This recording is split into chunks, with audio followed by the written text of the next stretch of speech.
The mounting phase performed as a pike mount from the floor is described as starting with the take-off position from the floor, mounting phase, and ends immediately before the gymnast thrusts his feet from the wheel.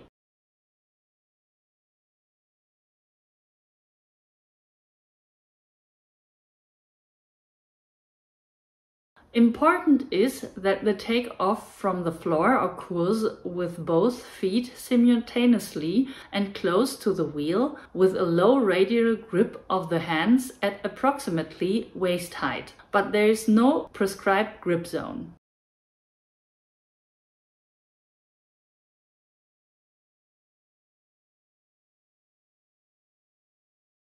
Important for a nice execution is that you grab the wheel with both hands at the same height and time. It has to be at a low point of the rims to bring the hip over shoulder level more easily. Also, the head has to be in an extension of the spine, otherwise the gymnast is breaking the gained power. You also have to keep in mind that you need to have straight arms, which may only be slightly bent. Minimum elbow angle is 135 degrees. The hip is also at a closed angle and must be brought above shoulder level, so you have to be pre-tensed in your shoulder muscles at the moment of grabbing the wheel. As soon as you have take off from the floor, you have to lean slightly forward and the upper body has to have a greater angle than 90 degrees in relation to the arms. The legs have to be straight through the whole mounting phase.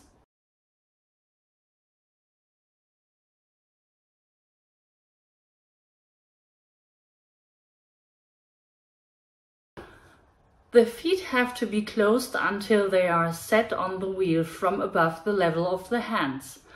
The legs are still straight until immediately before the thrust from the wheel. The wheel always has to be in motion.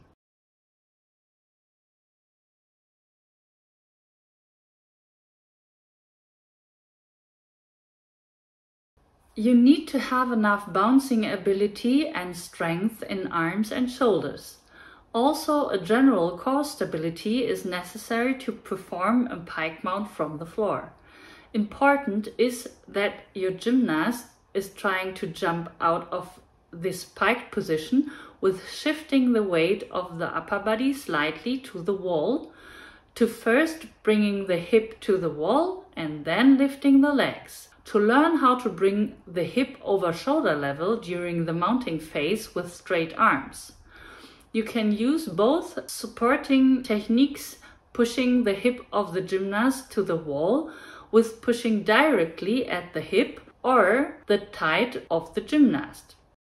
Let your gymnast jump, if necessary, with a little intermediate jump into a handstand position at the wall. Hip touching the wall first. The advantage of jumping to the wall is a triangle reference for the gymnast to feel the hip touching the wall first. Also, the head is in extension of the spine.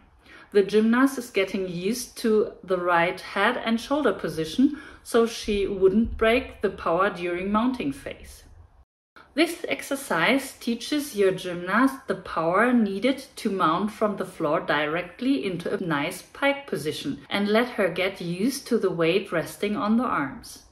A common mistake is that right after mounting into the pike position on the wheel, the body weight is resting on the feet, which is breaking the wheel speed.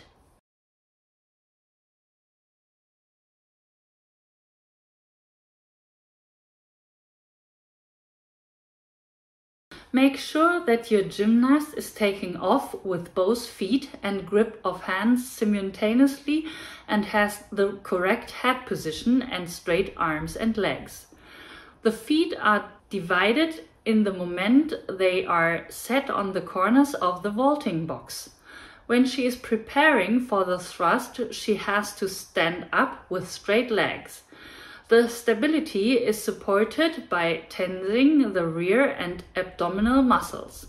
You can go further after practicing this with mounting without the help of the coach and then piling up the box top step by step not higher than the hip of the gymnast, to give her a feeling for the position at the wheel.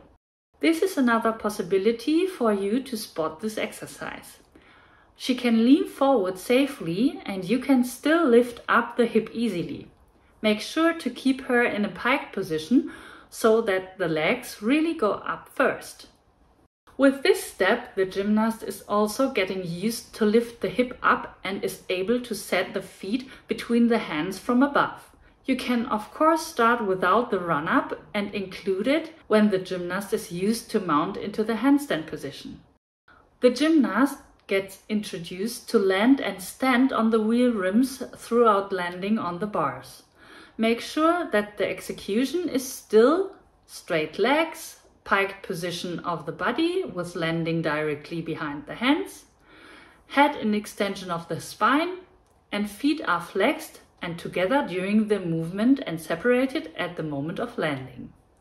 Rear and abdominal muscles have to be tensed to generate a safe standing position on the bars and allows a safe thrust. When the gymnast is feeling safe with performing this, you can start to reduce help. The coach on the mat can reduce the support of the hip and let the gymnast perform this without help. At least you can take away vaulting box elements and start the same again with a lower takeoff position.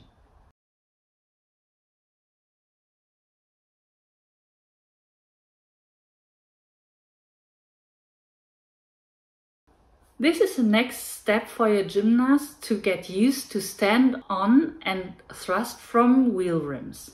Of course, you can start without the little run-up to let your gymnast get a feeling for landing on the rims and also move the wheel carefully for the first few times so she will get a feeling how much pulling is needed. Place the ankle of the gymnast right behind her hands. Keep in mind what is important for a nice execution and point your gymnast to the things which could improve. When she is feeling safe with run-up and mount on the wheel rims, you can reduce help. Throughout let her set her feet alone and just holding her shoulder, and as the next step, just guiding her, ready to grab her. At this point you can take an element of the vaulting box away and start from the beginning with this setting again.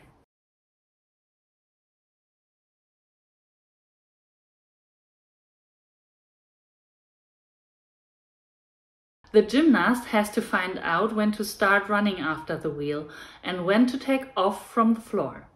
You can integrate that to every training if your gymnast is able to perform a straddle position on the wheel on her own. You can give her the task to grab at the level of the hip with the hands and above the rim handles as an orientation. And when she managed it, you take a wheel 5 cm bigger and repeat it.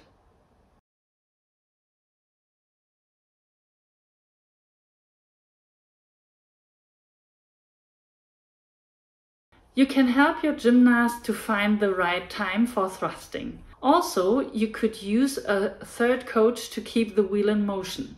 Make sure that the execution of the mounting phase is still nice. If you realize that the gymnast is not lifting up the hip enough, let her just repeat the step with jumping into the handstand position from the floor to prepare her body for the movement.